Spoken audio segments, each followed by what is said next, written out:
Welcome back to my channel. The text part, the reading part will done. Now this is this is the question part, and question one part.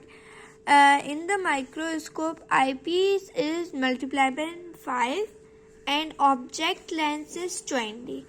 So they ask how many objects will be magnified. What यानी set करने के लिए कितने object पे हम रखते हैं. तो हमने यहाँ पे बात पढ़ी थी 100 टाइम, यानी 100 टाइम पे हम मैग्नीफाइंग करते हैं. तो आंसर हमारा जो है, the answer will of question number 1 is D. Okay, D is the answer.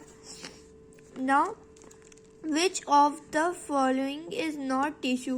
Bones is tissue. Okay, nerve. Now I will show you the nerves. Here is nerves also. It's also nerve tissue. Here is nerve tissue. Now blood, red blood cell, so red blood tissue also. Then stomata. Then epithelium tissue, but the stomata is not a tissue, so it's a organ, so D. And when we write question number 2, answer is D, stomata. So we write in bracket it is organ, not an tissue. Okay, now question number 3. Okay, so the question number 3 is, why do you usually need to cut a very thin slice of a spaceman to look at it under a light microscope? इसमें कह रहे हैं कि हमें जो है एक छोटा सा थिन लेयर क्यों काटनी होती है. अगर हमें स्पेसमैन में देखना है तो हमें इतनी छोटी सी थिन लेयर क्यों काटनी होती है लाइट माइक्रोस्कोप में. हमने लाइट माइक्रोस्कोप में पढ़ा था कि निकालने के लिए हमें यानी देखने के लिए हमें थिन लेयर काटनी होती है. इसका आंसर क्या होगा? So that the material is thin enough for light to be able to pass through it. Okay, I'll show you. This is the third answer. This question number 3. So that the material is thin enough of light to be able to pass through it. Okay, this is answer of question number 3. Now what is the question number 4? Why are cells stained or dead before being looked at with a light microscope? ये बोल रहे हैं कि cell जो है वो stand और dead क्यों हो जाते हैं light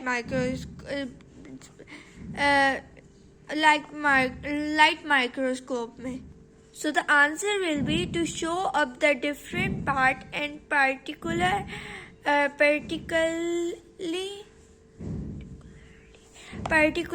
the nucleus and other organs. यानी क्यों हो जाते हैं वो? ताकि हम जो है उनके डिफरेंट पार्ट्स देख सके, और न्यूक्लियस और वो जो अदर ऑर्गन हमने आगे पढ़ा था. हाँ, ये जो हमने डायग्राम पढ़ी थी इसको देखने के लिए ये होता है. ठीक है, यानी इसलिए जो है इस तरह के हो जाते हैं सेल स्टैंडर्ड डाइट के. Now question number 5. How many cells are there in a unicellular organ? Unicellular organ में कितने सेल होते हैं? हाँ, name 2 example of a unicellular organ. Unicellular organ की जो है वो एग्जाम्पल है. तो हमने क्या पढ़ा था वहाँ पे? Unicellular,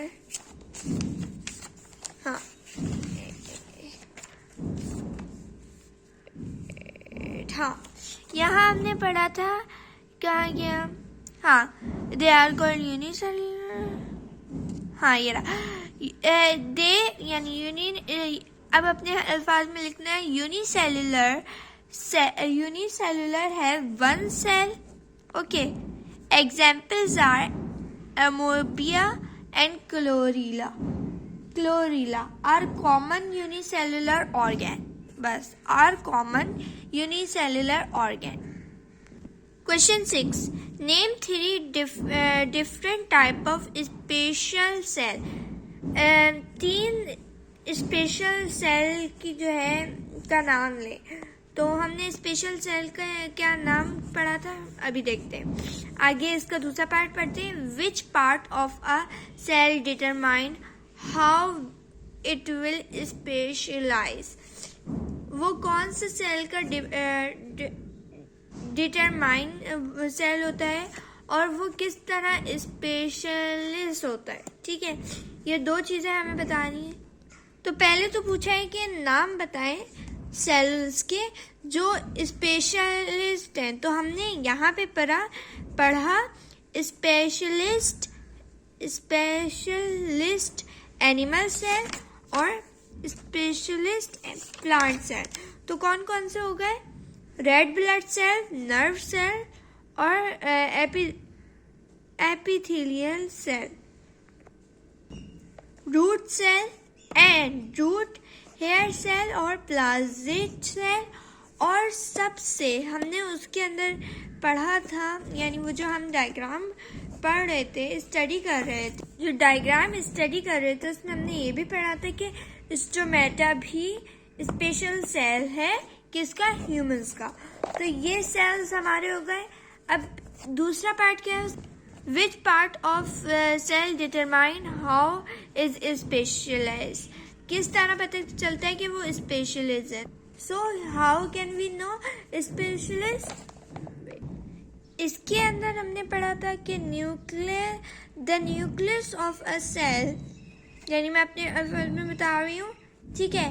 the nucleus of a cell determine how it will specialist, यानी हमने पढ़ा था इसमें कि न्यूक्लियस बताता है कि ये सेल जो है वो स्पेशलिस्ट है। Now question number 7. What is the function of cell membrane. Cell membrane का फंक्शन अब हम खोलते हैं और मैं बताती हूँ क्या होता है, कहाँ से कहाँ तक होगा। So this is the answer of question number 7, that the cell membrane control what goes into and out of cell. Now question number 8. What is the name of the green color pigment inside chloroplast? Chloroplast contain the green pigment chlorophyll. The answer of 8 is chlorophyll. Now question number 9. The diagram show a typical cell for the leaf of a plant. Match each name from the list to the correct letter on the diagram. Nucleus, vacuole, cell wall, chloroplast, cytoplasm. इसमें कह रहे हैं जो diagram में show था ना sorry, उसको sequence से लिखना है। तो सबसे पहले क्या था? न्यूक्लियस था, उसके बाद बी क्या था? सेल वॉल था, उसके बाद साइटोप्लाज्म था, साइटोप्लाज्म के बाद साइटोप्लाज्म के बाद वैक्यूल था, उसके बाद साइटोप्लास्ट था। ठीक है। Question number 9 part 2. Name 2 of the labelled part that are also present in animal cell. 2 उसमें, यानी यहाँ पे ये डायग्राम दी हुई है, पहले ही कर लेते हैं, उसके बाद एक्सप्लेन द डिफरेंस बिटवीन। अच्छा,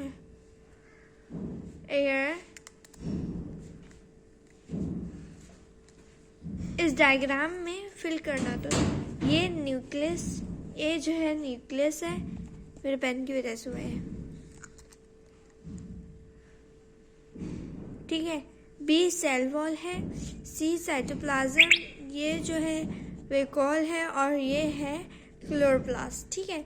अब इसी को देखते देखते हमें ये और ये दोनों करने हैं। ठीक है। नेम 2 दो चीज़ें बतानी है जो इसमें भी होते हैं और एनिमल में भी होती हैं। तो क्या क्या होता है? न्यूक्लियस तो दोनों में बहुत ज़्यादा ज़रूरी है, और सेल वॉल, सेल मेम्ब्रेन और न्यूक्लियस बहुत ज़रूरी है। ठीक है, हम डायग्राम खोल, ये देखें, इस डायग्राम में क्या शो हो रहा है? सेल वॉल इसमें है? नहीं, इसमें नहीं है। सेल मेम्ब्रेन, हाँ सेल मेम्ब्रेन है। इसके अलावा परमानेंट, इसमें परमानेंट होती है, इसमें नहीं होती, तो उसको हम नहीं कर सकते। साइटोप्लाज्म दोनों उसमें, न्यूक्लियस, लेकिन उन्होंने यानी दो का बताना था, तो हमने दो लिख दिए। ठीक, now question number 9 part 3, explain the difference between tissue and organ. What is a tissue and organ? So a tissue is a similar tissue क्या होता है? अब मैं उर्दू में भी बताती हूँ, इंग्लिश में भी बताती हूँ। टिश्यू जो है वो क्या होता है? एक ये फॉर एग्जाम्पल ये पी है, ठीक है। फॉर एग्जाम्पल इस पी पर गौर करते हैं, not a part, know thing, only P. तो ये सारे पी एक जगह जमा होंगे, या फिर ये वर्ड्स एक जगह जमा हुए, यानी ये वाले वर्ड्स, ये जो पार्ट का वर्ड है ये पूरा एक जगह जमा हुआ तो उसने एक वर्ड बना दिया। तो इसी तरह यानी आप खुद समझें, खुद देखें कि इंग्लिश में होता है कि एक लेटर है, जब हमें लेटर याद होंगे तो हम खुद वर्ड्स बना लेंगे, जब हमें वर्ड्स याद होंगे तो हम सेंटेंस बनाएंगे, जब हमें सेंटेंस मालूम होंगे कि किस तरह सेंटेंस बनते हैं तो पैराग्राफ बना लेंगे। इसी तरह इसमें भी चार चीज़ें होती हैं। क्या क्या? कि अगर हमारे पास सेल है तो सेल का सिमिलर एक ही फंक्शन, यानी ये था ना, ये सिमिलर तो नहीं था ना, तो सिमिलर यानी फॉर एग्जाम्पल मैं आपको एक पेपर लेती हूँ, ये खाली जगह है, ठीक है। अब इस खाली जगह पे मैं आपको बताती हूँ, वेट से, मतलब टिश्यू। फर्स्ट हम क्या करें, एक सेकेंड। फॉर एग्जाम्पल पी जमा हुए और इन्होंने बहुत सारे पी का ग्रुप बना लिया। मैं ग्रुप बनाना भूल गई जल्दी में। ये बहुत सारे पीओ का एक साथ इन्होंने ग्रुप बना लिया। इसी तरह रेड ब्लड सेल, आर का मतलब रेड, बी का मतलब ब्लड और सी का मतलब सेल। जब रेड ब्लड सेल मिले तो इन्होंने टिश्यू बना लिया, यानी रेड टिश्यू बना लिया। जब रेड टिश्यू मिले और ये अब रेड टिश्यू को हम इस तरह रिप्रेजेंट करते, ठीक है, तो ये ऑर्गन बन गया, ऑर्गन।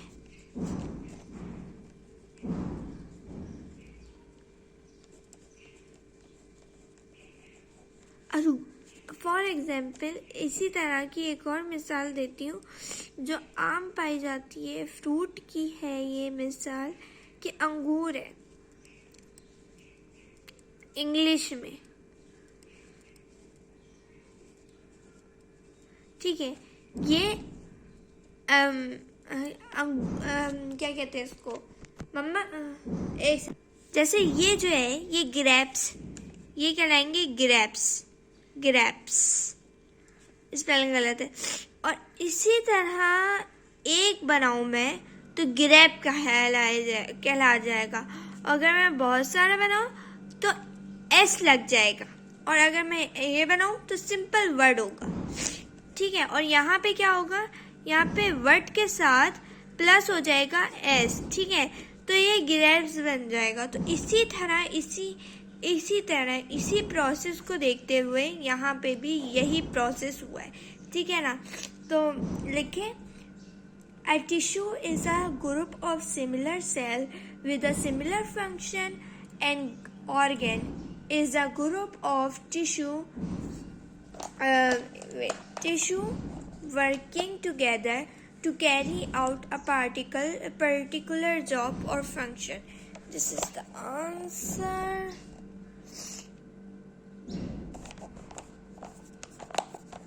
वर्किंग है वहाँ पे, ठीक है, ये 3 का आंसर है। अच्छा ना, Question number 10. Arrange these body parts in order of their size and level of organ in the body. Organ, tissue, cell, organ, system. तो नॉर्मली क्या होता है? पहले सेल होते हैं. ये आपको मैंने अच्छी तरह समझा दिया कि first is a cell, then tissue, then organ, then organ system. और उसमें भी हमारा ये था, यानी हमने उसमें भी पढ़ा. क्या कहते हैं, एक सेकंड में दिखाती हूँ. ये भी एक तरह से क्या है, cell, tissue, organ, cell, tissue, organ, organ system. यहाँ पे हम क्या पढ़ रहे थे? Cell, tissue, organ and system. तो सेल, टिश्यू, ऑर्गन, सिस्टम. तो ये पूरा हमारा बना. पहले हमारे पास सेल था, प्लाज्मिक सेल, फिर प्लाज्मिक टिश्यू बने, फिर उसी का ऑर्गन बना, प्लाज्मिक ऑर्गन. प्लाज्मिक नहीं, यानी प्लाज्मिक टिश्यू से मिलकर लीफ बना. लीफ बनने के बाद जो है रूट्स बनी और इसी तरह फ्लावर निकले. तो ये सिस्टम हो गया. तो ये हमारी सीक्वेंस है. ठीक है. Question number 11.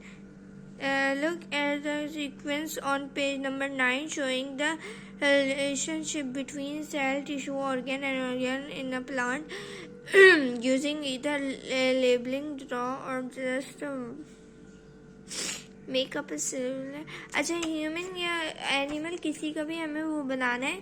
तो ये मैंने यहाँ पे, ये मेरे पास गाइड मौजूद है. तो यहाँ पे एक का बना हुआ है. One example of the sequence is red blood cell, blood, a tissue, the heart and organ, the blood circulatory system and organ system, the human body, a living organ. तो ये हमारा पूरा सिस्टम मैंने आपको दे दिया. ठीक है. जज़ाकुल्लाह for watching my video. You like my video, comments and subscribe. Do not forget to click bell icon. Allah Hafiz.